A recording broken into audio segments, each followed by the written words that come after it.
Hello friends, आज की इस वीडियो में हम बात करेंगे कॉन्स्टिट्यूशनल लॉ सेकंड से रिलेटेड मल्टीपल चॉइस क्वेश्चंस के बारे में।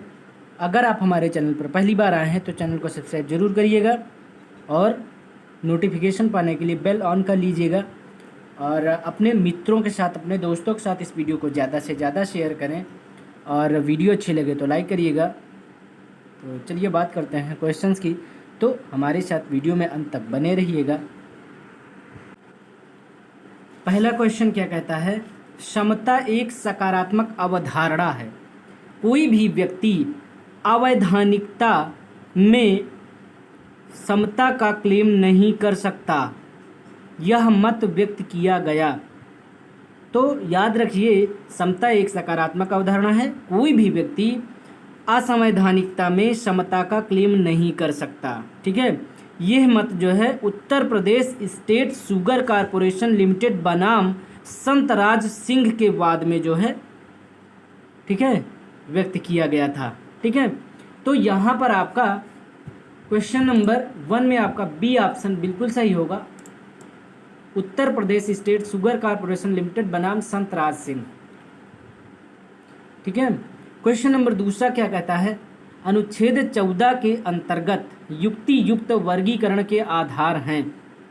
तो अनुच्छेद 14 के जो है युक्ति युक्त वर्गीकरण के आधार जो है ये सभी हैं, मतलब डी ऑप्शन आपका यहाँ पर सही होगा। देखिए डी ऑप्शन थोड़ा आपको नहीं दिख रहा होगा, अब दिख रहा है।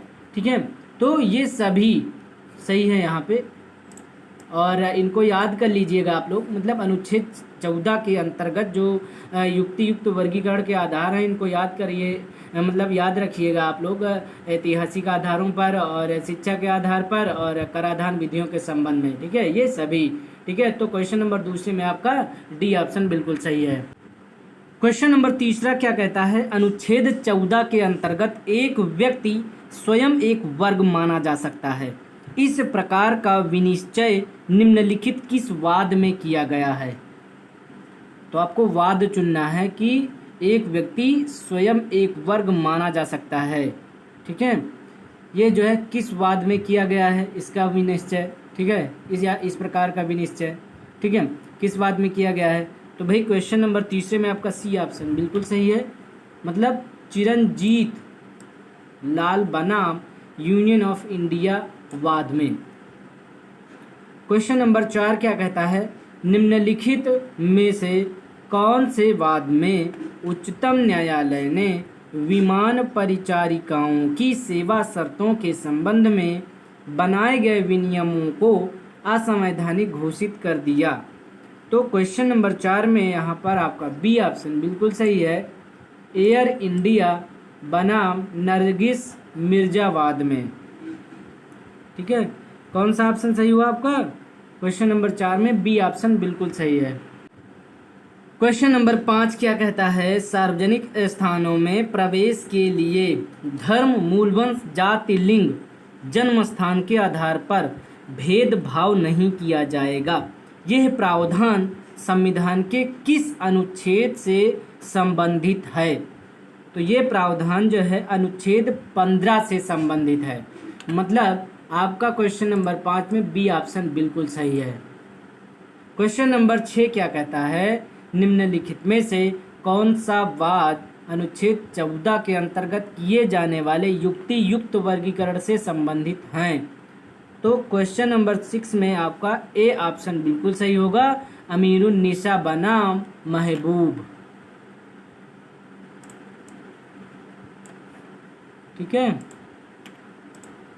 अमीरुन्निसा बनाम महबूब। क्वेश्चन नंबर 6 में आपका ए ऑप्शन बिल्कुल सही है। क्वेश्चन नंबर 7 कहता है संविधान के अनुच्छेद 14 के अंतर्गत युक्ति युक्त वर्गीकरण की अनुमति प्रदान की गई है और यह कथन आपको बताना, ये कथन जो है सत्य है, असत्य है या फिर आधारहीन है या फिर इनमें से कोई नहीं। तो क्वेश्चन नंबर 7 में आपका ए ऑप्शन बिल्कुल सही है, मतलब सत्य है ये कथन। ठीक है, क्वेश्चन नंबर 8 क्या कहता है? जिन लोगों के पास 2 या 2 से अधिक बच्चे हैं वे पंचायत चुनाव में सरपंच या उप सरपंच पद के चुनाव के लिए अयोग्य होंगे, यह निर्णय किया गया। तो यहाँ पर आप सारे ऑप्शन देख लीजिए आप लोग, ठीक है। क्वेश्चन नंबर 8 में आपका यहाँ पर ए ऑप्शन बिल्कुल सही होगा, जावेद बनाम हरियाणा राज्य के बाद में।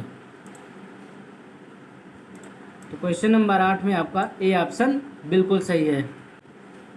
क्वेश्चन नंबर 9 कहता है उच्चतम न्यायालय के निम्न में से किस निर्णय के पश्चात संविधान संशोधन द्वारा सामाजिक तथा शैक्षणिक दृष्टि से पिछड़ों के लिए विशेष प्रावधान जोड़े गए। तो यहाँ पर आपका ए ऑप्शन बिल्कुल सही है, मद्रास राज्य बनाम चंपाकम दोराई राजन। मद्रास राज्य बनाम चंपाकम दोराई राजन। क्वेश्चन नंबर 9 में आपका ए ऑप्शन बिल्कुल सही है। क्वेश्चन नंबर 10 क्या कहता है कि भारतीय संविधान में, क्या भारतीय संविधान में पिछड़ेपन की अवधारणा की गई है। तो क्वेश्चन नंबर 10 में आपको सारे ऑप्शन नहीं दिख रहे होंगे, ठीक है। तो क्वेश्चन नंबर 10 में आपका यहाँ पर ए ऑप्शन बिल्कुल सही होगा, सामाजिक एवं शैक्षणिक रूप से पिछड़ेपन के आधार पर, ठीक है। सामाजिक एवं शैक्षणिक रूप से पिछड़ेपन के आधार पर जो है भारतीय संविधान में पिछड़ेपन की अवधारणा की गई है, ठीक है। क्वेश्चन नंबर 11 की बात करते हैं। क्वेश्चन नंबर 11 कहता है क्या आयु के आधार पर वकालत के पेशे पर प्रतिबंध लगाना संवैधानिक है। तो भाई ये इम्पोर्टेंट क्वेश्चन है, नहीं होगा ऐसा, ठीक है। यहाँ पर आपका बी ऑप्शन बिल्कुल सही है, ध्यान से पढ़िएगा इस क्वेश्चन को। क्या आयु के आधार पर वकालत के पेशे पर प्रतिबंध लगाना संवैधानिक है, तो नहीं, ठीक है। 11 का बी ऑप्शन आपका बिल्कुल सही है। क्वेश्चन नंबर 12 क्या कहता है कि आरक्षण से संबंधित प्रावधान जो कि यह प्रावधान करता है कि एक वर्ष में ना भरी जाने वाली रिक्तियों को प्रथम वर्ग मानते हुए अगले वर्ष में भरा जाएगा, चाहे उसकी सीमा 50% से अधिक ही क्यों ना की जाए या क्यों ना हो जाए, ठीक है। यह प्रावधान संविधान के किस अनुच्छेद से संबंधित है। तो क्वेश्चन नंबर 12 में आपका डी ऑप्शन बिल्कुल सही होगा, अनुच्छेद 16(4) खा में, ठीक है। तो क्वेश्चन नंबर 12 में आपका डी ऑप्शन बिल्कुल सही है। क्वेश्चन नंबर 13 क्या कहता है कि भारतीय संविधान का अनुच्छेद 15(1) निषेध करता है। तो क्या निषेध करता है, धर्म, मूलवंश, जाति, लिंग, जन्म स्थान या इनमें से किसी भी आधार पर भेदभाव का अनुच्छेद 15(1) निषेध करता है, समझ गए। तो क्वेश्चन नंबर 13 में आपका ए ऑप्शन बिल्कुल सही होगा, मतलब भारतीय संविधान का अनुच्छेद जो 15(1) है ना, वो निषेध करता है धर्म, मूलवंश, जाति, लिंग, जन्म स्थान या इनमें से किसी भी आधार पर भेदभाव का, ठीक है। क्वेश्चन नंबर 14 क्या कहता है, निजी शिक्षण संस्थाओं में प्रवेश हेतु अनुसूचित जातियों एवं जनजातियों के पक्ष में आरक्षण का प्रावधान किया गया है, ठीक है। तो यहाँ पे 94वें संशोधन अधिनियम द्वारा किया गया है, ठीक है, 94वें संशोधन द्वारा, ठीक है। 94वें संशोधन अधिनियम द्वारा जो है ये प्रावधान किया गया है कि निजी शिक्षण संस्थाओं में प्रवेश हेतु अनुसूचित जातियों एवं जनजातियों के पक्ष में आरक्षण का प्रावधान है, ठीक है। और ये आरक्षण का प्रावधान किया गया है वो भी 94वें संशोधन अधिनियम द्वारा। तो क्वेश्चन नंबर 14 में आपका बी ऑप्शन बिल्कुल सही है। क्वेश्चन नंबर 15 क्या कहता है कि विधि के समक्ष समता का सिद्धांत किस देश से लिया गया है। तो याद रखिएगा जो समता का सिद्धांत है वो ब्रिटेन देश से लिया गया है, मतलब आपका 15 नंबर क्वेश्चन में ए ऑप्शन बिल्कुल सही होगा। क्वेश्चन नंबर 16 क्या कहता है कि अनुच्छेद 14 में अभिव्यक्ति विधियों का समान संरक्षण, याद रखिएगा विधियों का समान संरक्षण किस देश के संविधान से लिया गया है, तो भाई अमेरिका देश से लिया गया है ये, ठीक है। तो क्वेश्चन नंबर 16 में आपका बी ऑप्शन बिल्कुल सही है। क्वेश्चन नंबर 17 क्या कहता है, इनमें से किस मामले में यह कहा गया था कि समता और स्वेच्छाचारिता एक दूसरे के कट्टर शत्रु हैं। तो जो समता और स्वेच्छाचारिता एक दूसरे के कट्टर शत्रु हैं, तो यहाँ पर आपका सी ऑप्शन सही होगा बिल्कुल। ई.पी. रोयप्पा बनाम तमिलनाडु राज्य के मामले में। ठीक है। क्वेश्चन नंबर 18 क्या कहता है कि महिलाओं का घरेलू हिंसा से संरक्षण अधिनियम को निम्नलिखित मामले में से किस मामले में चुनौती दी गई। तो ये जो है डी पालराज बनाम यूनियन ऑफ इंडिया के मामले में जो है ये बात बताई गई थी या ये चुनौती दी गई थी।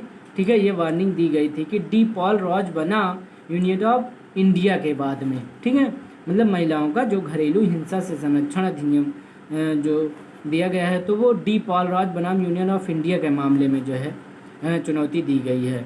ठीक है, तो क्वेश्चन नंबर 18 में आपका ए ऑप्शन बिल्कुल सही है। क्वेश्चन नंबर 19 क्या कहता है, 19 क्या कहता है कि स्त्रियों एवं बालकों के लिए विशेष प्रावधान किए जा सकते हैं। तो स्त्रियों एवं बालकों के लिए विशेष प्रावधान किए जा सकते हैं अनुच्छेद 15(3) के अंतर्गत। आपका यहाँ पर बी ऑप्शन बिल्कुल सही होगा।